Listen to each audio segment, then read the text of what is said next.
नमस्कार विद्यार्थी मित्रांनो, लक्ष सरकारी नोकरी या एज्युकेशनल चॅनलवर आपले पुन्हा एकदा स्वागत.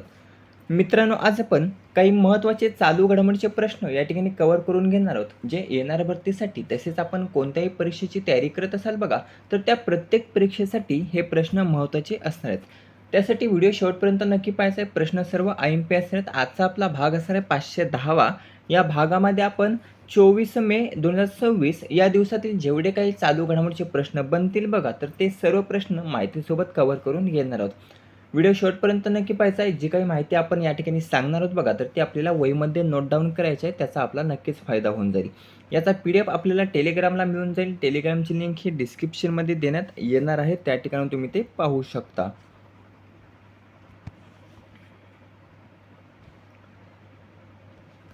पहिला प्रश्न आहे, केरळ राज्याचे नवे मुख्यमंत्री म्हणून कोणी शपथ घेतलेली आहे? मागील व्हिडिओमध्ये आपण पाहिले तमिळनाडू राज्याचे मुख्यमंत्री जोसेफ विजय, त्यानंतर पश्चिम बंगालचे मुख्यमंत्री सुवेंदू अधिकारी. आज आपण पाहणार आहोत केरळ राज्याचे नवे मुख्यमंत्री.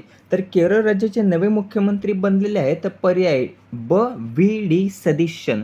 VD सतीशन हे बघा केरळ राज्याचे नवे मुख्यमंत्री म्हणून त्यांनी आता शपथ घेतलेली आहे. काही दिवसांपूर्वी निवडणुका पार पडल्या. किती जागांसाठी होत्या? तर 140 जागांसाठी बघा केरळ राज्यातील विधानसभा निवडणुका पार पडल्या आणि त्या 140 जागांमध्ये बघा सर्वाधिक जागा जर आपण पाहिल्या तर त्या UDF पक्षाने जिंकलेल्या आहेत. कोणत्या पक्षाने? तर UDF या पक्षाने सर्वाधिक 102 जागा जिंकल्या आणि त्यानंतर बघा त्या ठिकाणी सत्ता स्थापन करण्यात VD सतीशन यांच्या पक्षाला बघा यश आलेले आहे. VD सतीशन हे केरळ राज्याचे कितवे मुख्यमंत्री आहेत? तर बघा 13वे. लक्षात ठेवायचं आहे, 13वे मुख्यमंत्री म्हणून केरळ राज्याचे VD सतीशन यांनी शपथ घेतलेली आहे. आता शपथ कोण देतात? तर राज्यपाल हे बघा त्या राज्याच्या मुख्यमंत्र्यांना बघा शपथ हे देत असतात. आता राज्यपाल कोण आहेत केरळचे? तर राजेंद्र विश्वनाथ आर्लेकर. राजेंद्र विश्वनाथ आर्लेकर हे केरळ राज्याचे राज्यपाल असून बघा यांनीच VD सतीशन यांना केरळ राज्याच्या मुख्यमंत्री पदाची शपथ ही दिलेली आहे. हे झालं केरळच्या मुख्यमंत्रीबाबत. थोडीशी माहिती पाहूया. केरळ राज्याची राजधानी काय आहे? तिरुवनंतपुरम आहे. मुख्यमंत्री आहेत VD सतीशन. राज्यपाल कोण आहेत? तर राजेंद्र विश्वनाथ आर्लेकर हे राज्यपाल आहेत.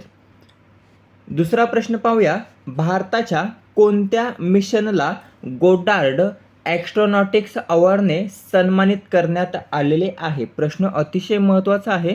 तर भारताची अशी कोणती मोहीम आहे किंवा कोणते मिशन आहे बघा ज्याला गोडार्ड ॲस्ट्रॉनॉटिक्स अवॉर्डने सन्मानित करण्यात आले? तर याचं उत्तर असणारे पर्याय ड चंद्रयान 3 मिशन. जे काही भारताने बघा चंद्रयान 3 मिशन राबवले होते बघा, त्यानंतर भारताने चंद्रावर पाऊल ठेवले होते. तर त्या यशस्वी प्रयत्नानंतर बघा हे जे काही चंद्रयान 3 मिशन आहे बघा, तर या मिशनला गोडार्ड ॲस्ट्रॉनॉटिक्स अवॉर्डने सन्मानित करण्यात आलेले आहे. मिशन राबवले होते इस्रोने कोणत्या वर्षी? तर 2023ला. लक्षात ठेवायचं आहे 2023ला हे चंद्रयान 3 मिशन इस्रोने राबवले होते बघा आणि त्यानंतर भारताने चंद्रावर पाऊल ठेवले होते. एक प्रश्न तुमच्यासाठी, चंद्रावर पाऊल ठेवणारा भारत हा कितवा देश ठरला होता? कमेंट करून सांगायचा आहे. 2023ला म्हणजेच तारीख होती बघा 23 ऑगस्ट 2023. तर 23 ऑगस्ट 2023ला चंद्रयान 3ने चंद्राच्या दक्षिण ध्रुवावर पाऊल ठेवून इतिहास रचला होता. दक्षिण ध्रुवावर पाऊल ठेवणारा भारत हा पहिलाच देश ठरला होता. हे देखील लक्षात ठेवायचं आहे. परीक्षेमध्ये प्रश्न भरपूर विचारण्यात आलेला आहे. चंद्राच्या दक्षिण ध्रुवावर पाऊल ठेवणारा जगातील पहिला देश कोणता आहे? तर त्याचं उत्तर असणार आहे आपला भारत. हे कशामुळे शक्य झालं? तर चंद्रयान 3 या मिशनमुळे. हे लक्षात ठेवायचं आहे. आता हा पुरस्कार दिला कोणी आहे? तर AIAA ने बघा अमेरिकेतील वॉशिंग्टन DC येथे या पुरस्काराने सन्मानित करण्यात आलेले आहे. पुढचा प्रश्न पाहूया, तिसरा. देशात पहिले AI मंत्रालय कोठे स्थापन करण्यात आलेले आहे? जवळपास अर्ध्यापेक्षा जास्त घटना ह्या बघा केरळ राज्यामध्ये घडत असतात. याचं देखील उत्तर असणार आहे केरळ. आपण या राज्याला बघा पहिल्या घटनावाले राज्य देखील म्हणू शकतो. पहिल्या घटना म्हणजे जवळपास भरपूर ज्या काही घटना असतात बघा, तर त्या केरळ राज्यामध्ये प्रथम घडत असतात. त्यासाठी आपण प्रथम घडणारे राज्य म्हणून त्याला संबोधू शकतो केरळ राज्याला. कारण आतापर्यंत ज्या काही महत्त्वाच्या घटना घडल्यात बघा पहिल्या, तर त्या जवळपास बघा केरळ राज्यामध्ये सर्वाधिक घडलेल्या आहेत. त्यासाठी आपण त्याला पहिले घडणारे देशातील पहिल्या घडणाऱ्या घटना ज्या आहेत बघा, तर त्याला असं म्हणू शकतो केरळला. केरळची माहिती थोडीशी मगाशीच आपण पाहिलेली आहे. आता पुन्हा एकदा या ठिकाणी घेणार नाही आहोत. प्रश्न काय होता, तर देशातील पहिले AI मंत्रालय कोठे स्थापन करण्यात आले, तर ते केरळ राज्यामध्ये स्थापन करण्यात आलेले आहे. प्रश्न 4 आहे, जगातील दुसरी सर्वात लांब भिंत ही कोणती ठरलेली आहे? प्रश्न हा देखील महत्त्वाचा आहे. तर जगातील दुसरी सर्वात लांब भिंत जर आपण पाहिली तर ती ठरलेली आहे बघा कुंभलगड किल्ला भिंत. कुंभलगड किल्ला भिंत जी आहे बघा, तर ती जगातील दुसरी सर्वात लांब भिंत ठरलेली आहे. ही जी काही कुंभलगड किल्ला भिंत आहे बघा, तर ती राजस्थान या ठिकाणी आहे. कुठे? राजस्थान या ठिकाणी. या भिंतीला युनेस्कोने ग्रेट वॉल ऑफ इंडिया ही उपाधी दिलेली आहे. परीक्षेमध्ये प्रश्न विचारला जाऊ शकतो. युनेस्कोने ग्रेट वॉल ऑफ इंडिया ही उपाधी कोणत्या भिंतीला दिलेली आहे, तर ती बघा कुंभलगड किल्ला भिंत या भिंतीला दिली असून ती जगातील दुसरी सर्वात लांब भिंत ठरलेली आहे. आता दुसरी आहे कुंभलगड किल्ला भिंत जी राजस्थानमधील आहे.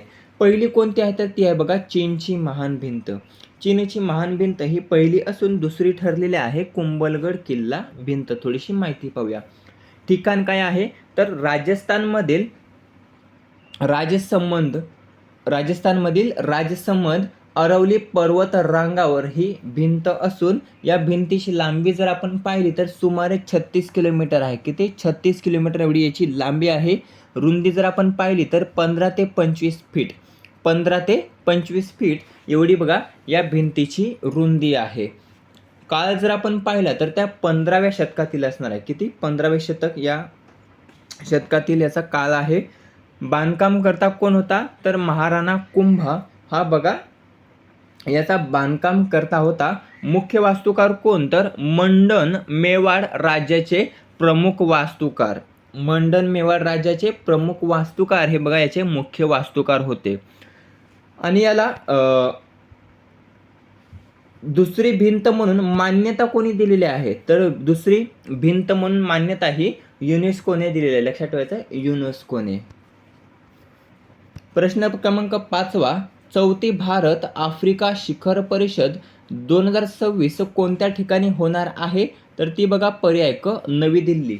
नवी दिल्ली या ठिकाणी बघा चौथी भारत आफ्रिका शिखर परिषद 2026 ही होणार आहे. प्रश्न घेण्यामागचं कारण, तर ही जी काही चौथी भारत आफ्रिका शिखर परिषद आहे बघा, तर ती 28 ते 31 मे दरम्यान बघा नवी दिल्ली या ठिकाणी होणार होती. परंतु काँगो आणि युगांडामधील इबोला उद्रेकामुळे बघा ही पुढे ढकलण्यात आलेली आहे. म्हणजे आता ती होणार होती 28-31, परंतु ती जे काही काँगो आणि युगांडा आहे बघा, तर त्या ठिकाणी इबोला उद्रेक झाला आहे आणि या इबोला उद्रेकामुळे ही पुढे ढकलण्यात आली असून तारीख अद्याप निश्चित झालेली नाही. परंतु ठिकाण जर आपण पाहिलं तर ते नवी दिल्ली असणार आहे. प्रश्न 6वा, संयुक्त राष्ट्राने भारताच्या 2026च्या GDP वाढीचा अंदाज हा कितीपर्यंत कमी केला आहे, तर उत्तर आहे पर्याय ब 6.4%. संयुक्त राष्ट्राने भारताच्या 2026च्या GDP वाढीचा अंदाज जर आपण पाहिला तर तो 6.4% कमी केलेला आहे. 7वा प्रश्न आहे, माफी कायद्यानुसार 300 कैद्यांची सुटका करण्याची घोषणा ही कोणी केली आहे, तर माफी कायद्यानुसार 300 कैद्यांची सुटका करण्याची घोषणा जर आपण पाहिली तर ती पर्याय अ व्हेनेझुएला. व्हेनेझुएला या देशाने बघा केलेला आहे. माफी कायदा यानुसार 300 कैद्यांची सुटका आहे व्हेनेझुएला करणार आहे. 8वा प्रश्न आहे, भारताच्या ब्रिक्स 2026 अध्यक्षतेखाली ब्रिक्स न्यायमंत्र्यांची बैठक कोठे होणार आहे? याचं उत्तर असणार आहे पर्याय ब गांधीनगर गुजरात. गांधीनगर गुजरात या ठिकाणी बघा भारताच्या ब्रिक्स 2026 अध्यक्षतेखालील ब्रिक्स न्यायमंत्र्यांची बैठक ही गांधीनगर गुजरात या ठिकाणी होणार आहे. ब्रिक्स थोडीशी माहिती पाहूया. सुरुवातीला ब्रिक्सचं नाव ब्रिक होतं. काय? ब्रिक. त्यावेळी फक्त 4 सदस्य देश होते. किती? 4. ते कोणकोणते? तर ब्राझील, भारत, रशिया, चीन असे 4 सदस्य देश होते. परंतु 2010 मध्ये बघा या ठिकाणी दक्षिण आफ्रिका समाविष्ट झाला. कोणता देश? तर दक्षिण आफ्रिका या ब्रिक्समध्ये समाविष्ट झाला आणि ब्रिक्स असं नामकरण करण्यात आलं. काय? ब्रिक्स. जेव्हा दक्षिण आफ्रिका समाविष्ट झाला बघा त्यावेळी ब्रिक्स असं नाव त्याचं पडलं. हे झाले महत्त्वाचे पॉईंट्स होते बघा जे आजच्या आपण या ठिकाणी कव्हर केलेले आहेत. व्हिडिओ कसा वाटला कमेंट करून नक्की सांगायचा. व्हिडिओ आवडला असेल ते मित्रांसोबत जास्तीत जास्त शेअर करायचा आहे. याचा PDF आपल्याला टेलिग्रामला भेटून जाईल. टेलिग्रामची लिंक डिस्क्रिप्शनमध्ये देण्यात येणार आहे. त्या ठिकाणी तुम्ही ते पाहू शकता. भेटूया पुढील भागामध्ये. धन्यवाद.